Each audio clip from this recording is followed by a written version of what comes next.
معاشی مسائل سے نکالنا چاہتی ہے۔ اس کے لیے اسٹرکچرل ریفارمز انتہائی اہم ہیں۔ میں نے اس حوالے سے اپنی معروضات بجٹ تقریر میں تفصیلاً بیان کر دی تھی، لیکن میں چاہوں گا کہ ان اکنامک ریفارمز کے کلیدی نکات ایک مرتبہ پھر آپ کے سامنے پیش کروں۔ Tax to G D P ratio کو 13% تک بڑھانا، S O E reforms, privatization, energy sector reforms. حکومت اس پلان کے ساتھ پوری طرح کمیٹڈ ہے اور ان نکات پر عمل درآمد کا آغاز کر دیا گیا ہے۔ ایف بی آر کی ڈیجیٹلائزیشن کے عمل کو تیز کیا جا رہا ہے۔ پاور سیکٹر کمپنیوں کے بورڈز میں تبدیلیاں لانے اور پرائیویٹ سیکٹر پروفیشنلز کو شامل کرنے کے لیے قانون میں ترمیم پارلیمنٹ میں آج پیش کی جا رہی ہے۔ پی آئی اے کی نجکاری کے عمل کو تیزی سے آگے بڑھایا گیا ہے، جس کی تفصیل میں نے اپنے تقریر میں پیش کی تھی۔ جناب اسپیکر، معاشی بہتری کے لیے اس ہوم گرون پلان کے دیگر نکات درج ذیل ہیں۔ پرائیویٹ سیکٹر کو مرکزی اہمیت دینا، معیشت میں انسینٹیوز کو درست کرنا تاکہ ہم ایک گورنمنٹ لیڈ اکانومی سے ایک مارکیٹ ڈریون اکانومی بن سکیں، ٹارگیٹڈ سوشل پروٹیکشن سسٹم، قیمتوں اور ایفیشنسی میں بگاڑ پیدا کرنے والی سبسڈیز کا خاتمہ پر عمل درآمد کے حوالے سے اپڈیٹس مہیا کی جائیں گی۔ جناب اسپیکر، قومی اسمبلی کی معزز اراکین کی طرح معزز سینیٹرز نے بھی بجٹ تجاویز کا بغور جائزہ لیا اور کئی اہم تجاویز پیش کی۔ یہاں میں سینٹ کی قائمہ کمیٹی برائے خزانہ کے تمام اراکین، خصوصاً جناب سلیم مانڈیوالا صاحب کا بھی انتہائی شکر گزار ہوں۔ قائمہ کمیٹی کے اجلاس میں ان تمام تجاویز پر سیر حاصل بحث ہوئی۔ مفاد عامہ کے پیش نظر حکومت نے ان میں سے کئی تجاویز پر عمل کرنے کا فیصلہ کیا ہے، جن کی تفصیل درج ذیل ہے۔ نمبر 1، انکم ٹیکس کے حوالے سے سم بلاک کرنے اور غیر ملکی سفر پر پابندی جیسے اقدامات پر عمل درآمد سے پہلے نان فائلرز کو پرسنل ہیئرنگ کا موقع دیا جائے گا۔ نمبر 2، سیکشن 116 کے تحت غیر ملکی اثاثوں اور شریک حیات کے اثاثوں کے ڈکلیریشن کے بارے میں جب شریک حیات ٹیکس پیئرز کا ڈیپینڈنٹ ہو، ایکسپلینیشن شامل کی جائے گی۔ Number 3، sales tax, income tax اور ایف ای ڈی کے لیے ڈیفالٹ سرچارج کی شرح کو بڑھا کر قائبر پلس 3% یا 12% میں سے جو بھی زیادہ ہو کر دیا گیا ہے۔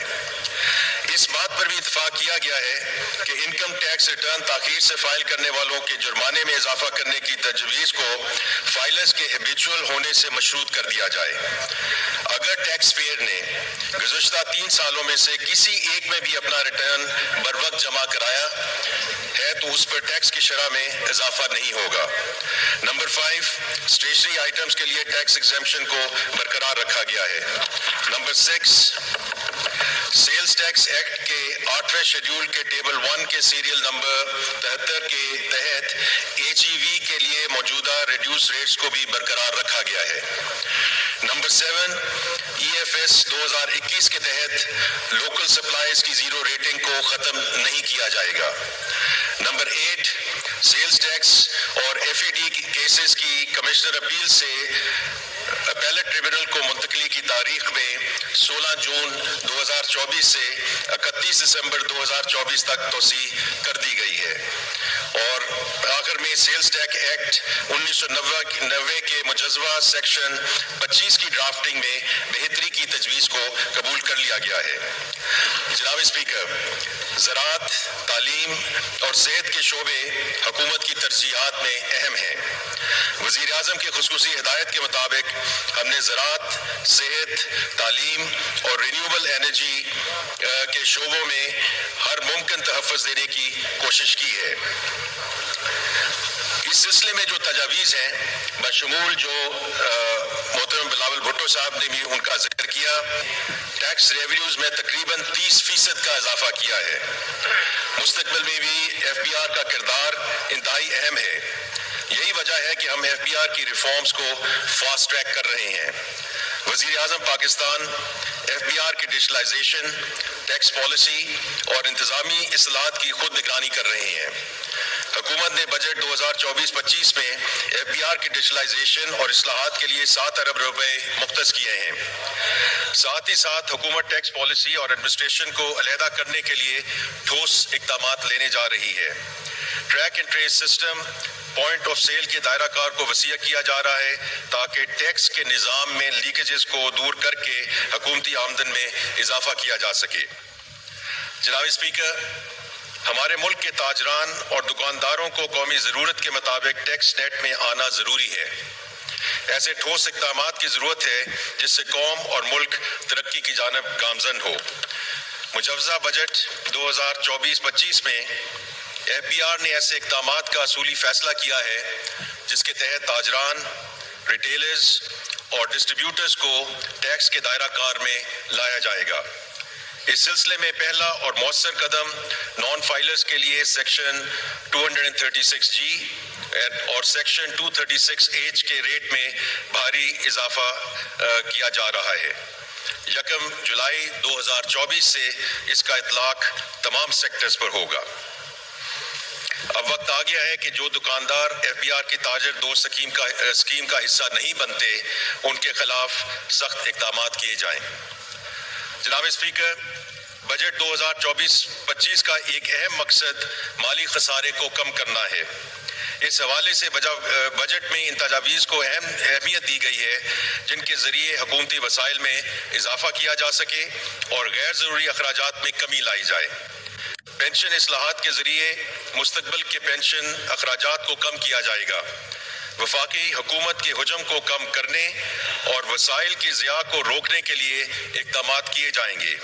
اس کے ساتھ حکومت کے نظام میں سمپلسٹی اور ٹرانسپیرنسی کے لیے اہم اقدامات کیے جائیں گے جن میں پروکیورمنٹ جیسے اقدامات شامل ہیں۔ جناب اسپیکر، وزیر اعظم محمد شہباز شریف کی ہدایت کی روشنی میں رواں مالی سال کی طرح اگلے مالی سال میں بھی سرکاری اداروں میں سادگی اور کفایت شعاری کے اقدامات پر عمل کیا جائے گا۔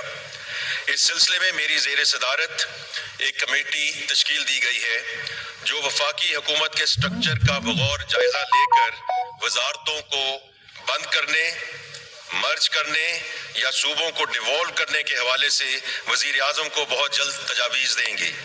وزیر اعظم خود ان تجاویز پر عمل درآمد کا اعلان کریں گے انشاءاللہ۔ جناب اسپیکر، وفاقی حکومت صوبائی حکومتوں کے ساتھ مل کر مالی استحکام کی کوششیں جاری رکھے گی۔ میں نے اپنی تقریر میں ایک نیشنل فسکل پیکٹ کی تجویز دی تھی۔ اس حوالے سے وفاقی حکومت صوبوں کے ساتھ مل کر مالی وسائل میں اضافے کی خواہش مند ہے۔ ساتھ ہی ساتھ ڈیوالوڈ فنکشنز پر ہونے والے وفاقی اخراجات کی شیئرنگ کے حوالے سے بھی بات کی جا رہی ہے۔ وفاقی حکومت کے بجٹ میں توازن لانے کے لیے ضروری ہے کہ صوبائی حکومتیں قومی نوعیت کے اخراجات میں بھی اپنا حصہ ڈالیں۔ یہاں میں تمام صوبائی وزراء اعلیٰ کا مشکور ہوں کہ انہوں نے اس حوالے سے بات چیت کو آگے بڑھایا ہے۔ جناب اسپیکر، دفاعی بجٹ کے حوالے سے میں اس معزز ایوان میں گزارش کرنا چاہتا ہوں کہ پاکستان کی مسلح افواج ہر وقت ملک و قوم کے دفاع اور اندرونی اور بیرونی سازشوں کے خلاف سیسا پلائی دیوار کی طرح کھڑی ہے۔ ہمیں اپنی مسلح افواج اور سول آرمڈ فورسز کی کارکردگی اور قربانیوں پر فخر ہے۔ نیشنل سیکیورٹی ہماری اہم ترین ترجیح ہے۔ یہی وجہ ہے کہ تمام تر مالی مشکلات کے باوجود حکومت اپنی مسلح افواج کو ضروری وسائل کی فراہمی کو یقینی بنائے گی۔ انشاءاللہ ہم اس سلسلے میں کسی رکاوٹ کو آڑے نہیں آنے دیں گے۔ جناب اسپیکر، کئی معزز اراکین قومی اسمبلی اور سینٹ نے ملک میں سرمایہ کاری کو فروغ دینے کے لیے اقدامات پر زور دیا ہے۔ حکومت اس حوالے سے ٹھوس اقدامات اٹھا رہی ہے جن میں سی پیک فیز 2 پر عمل درآمد کو تیز کرنا سر فہرست ہے۔ اس حوالے سے چینی ماہرین کو فول پروف سیکیورٹی فراہم کرنا انتہائی اہم ہے۔ حکومت ایک جامع منصوبے کے ذریعے چینی ماہرین کی سیکیورٹی کو یقینی بنا رہی ہے تاکہ ان سازشی عناصر کا کلاکما کیا جا سکے جو پاکستان اور چین کے باہمی تعلقات کو ٹھیس پہنچانا چاہتے ہیں۔ وزیر اعظم صاحب اور SIFC کی بدولت دوست ممالک خصوصاً سعودی عرب اور متحدہ عرب امارات کی جانب سے پاکستان میں سرمایہ کاری میں مثبت پیش رفت ہوئی ہے۔ ہمیں کبھی امید ہے کہ مستقبل قریب میں اس حوالے سے انشاءاللہ اچھی خبریں آئیں گی۔ جناب اسپیکر، جیسے کہ میں نے اپنی بجٹ تقریر میں واضح کیا کہ حکومت اگلے IMF پروگرام کے حوالے سے مثبت پیش رفت کر رہی ہے۔ یہ پروگرام ملک کے معاشی مسائل کے دیرپا حل کے لیے اہمیت کا حامل ہے۔ ہم حتی المقدور کوشش کریں گے کہ اگلے IMF پروگرام کو پاکستان کا آخری پروگرام بنایا جا سکے۔ اس عزم کا اظہار وزیر اعظم پاکستان نے خود قوم سے اپنے خطاب میں کیا ہے، جو اس حوالے سے حکومت کے پختہ عزم کی نشاندہی کرتا ہے۔ جناب اسپیکر، میں تمام اراکین اسمبلی کو یہ یقین دہانی کروانا چاہتا ہوں کہ مہنگائی میں کمی حکومت کی اولین ترجیحات میں سے ہے۔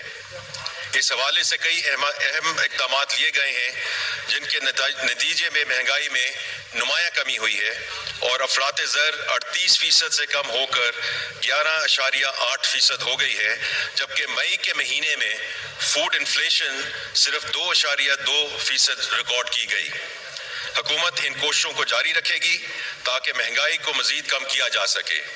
میں ان تمام معزز پارلیمنٹیرینز کا شکر گزار ہوں جنہوں نے حکومت کی اس کامیابی اور ڈائریکشن آف ٹریول کو سراہا ہے۔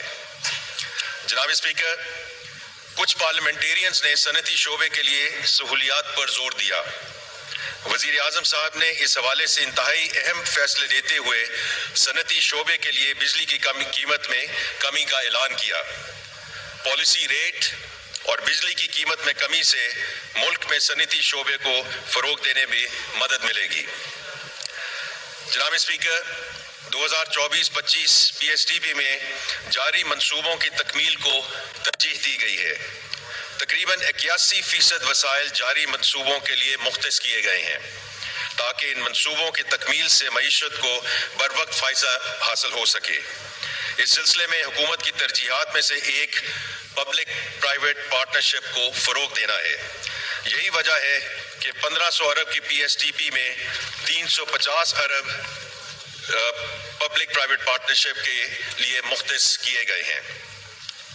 جناب اسپیکر، میں ایک مرتبہ پھر وزیر اعظم، نائب وزیر اعظم، کابینہ کے ساتھیوں، وزیر مملکت برائے خزانہ اور تمام اراکین اسمبلی کا تہہ دل سے مشکور ہوں جن کی رہنمائی